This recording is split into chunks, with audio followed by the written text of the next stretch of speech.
Good morning all, I am Akina Rosling and this is my team members. I am Parvati C. I am Jees Media. One of the sustainable development goals of a school innovation marathon is good health and well-being. ഒരു മനുഷ്യന്റെ നല്ല ജീവിതത്തിന് നല്ല ഭക്ഷണം, ആരോഗ്യം ഇവ പ്രധാനമാണ്.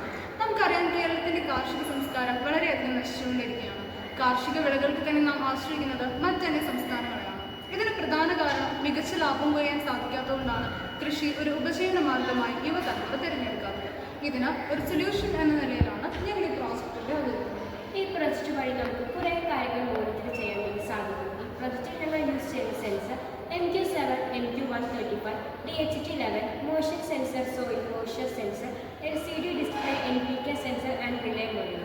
അപ്പം തന്നെ ഈ പ്രൊജക്റ്റിൽ യൂസ് ചെയ്ത മൈക്രോ കൺട്രോളറാണ് ഓർഡിനോ യൂണോ. അടുത്ത സെൻസറാണ് DHT11. നമുക്കറിയാം കൃഷി ചെയ്യാൻ ക്ലൈമറ്റ് വളരെയേറെ ഇമ്പോർട്ടൻ്റ് ആണ്. ക്ലൈമറ്റ് മാറുന്തോറും വിളകൾ നശിച്ചു പോകാൻ സാധ്യതയുണ്ട്.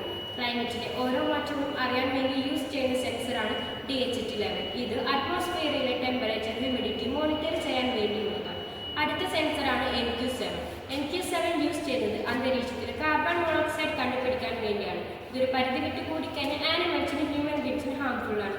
അതോടൊപ്പം തന്നെ MQ135 യൂസ് ചെയ്യുന്നത് അന്തരീക്ഷത്തിലെ കാർബൺ ഡയോക്സൈഡ്, അമോണിയ, സൾഫർ എന്നീ ഗ്യാസ് ഒരു പരിധി വിട്ട് അന്തരീക്ഷത്തിലുണ്ടെങ്കിൽ ഈ സെൻസർ അതിനെ മോണിറ്റർ ചെയ്യാൻ വേണ്ടി സഹായിക്കും. ഇതാണ് മോഷൻ സെൻസർ. ഇത് നമ്മുടെ കൃഷിയിടങ്ങളിൽ വിളവുകൾ പോഷിക്കാനായിട്ട് മനുഷ്യരോ അല്ലെങ്കിൽ വിളവുകൾ നശിപ്പിക്കാനായിട്ട് മൃഗങ്ങളോ വരികയാണെങ്കിൽ അവരുടെ മൂവ്മെന്റ് തിരിച്ചറിയാൻ വേണ്ടിയിട്ടുള്ളതാണ് ഈ കാണിച്ചിരിക്കുന്ന മോഷൻ സെൻസർ. അടുത്തതാണ് സോയിൽ മോയ്സ്ചർ സെൻസർ. ഇത് നമ്മുടെ സോയിൽ ഡ്രൈ ആണോ വെറ്റ് ആണോ എന്ന് മോണിറ്റർ ചെയ്യാൻ വേണ്ടിയിട്ടുള്ളതാണ്. സോയിൽ ഡ്രൈ ആണെങ്കിൽ ഇത് മോട്ടോർ പമ്പ് ചെയ്ത് ഇറിഗേഷനായി നനച്ചു കൊടുക്കും. അതുപോലെ തന്നെ ആവശ്യത്തിന് നനവായി കഴിഞ്ഞാൽ ഓട്ടോമാറ്റിക്കലി ഓഫ് ആവുകയും ചെയ്യും. ഇതൊക്കെ കൃഷിയിടങ്ങളിൽ ഇരിക്കുന്ന വ്യക്തിക്ക് മോണിറ്റർ ചെയ്യാൻ വേണ്ടിയിട്ട് ഒരു LCD ഡിസ്പ്ലേ, ഒരു LED, അതുപോലെ തന്നെ അഡീഷണൽ ആയിട്ട് ഒരു ബസർ കൂടി വെച്ചിട്ടുണ്ട്. ഇനി ഇതിൻ്റെയൊക്കെ ഉപയോഗം എങ്ങനെയെന്നാൽ ഈ പറഞ്ഞ സെൻസേഴ്സൊക്കെ അതിൻ്റെ ലിമിറ്റ് എബോട്ടുള്ള ഗ്യാസസ് ഹൈ റീഡിങ്ങിൽ വരികയാണെങ്കിൽ ബസർ അടിക്കുകയും LED ബ്ലിങ്ക് ചെയ്യുകയും അതുപോലെ തന്നെ LCDയിൽ അതിൻ്റെ വാല്യൂ എഴുതി വരികയും ചെയ്യും. ഇനി അടുത്തതാണ് NPK സെൻസർ.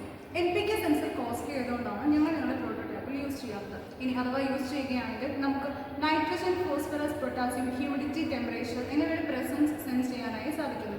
Thank you.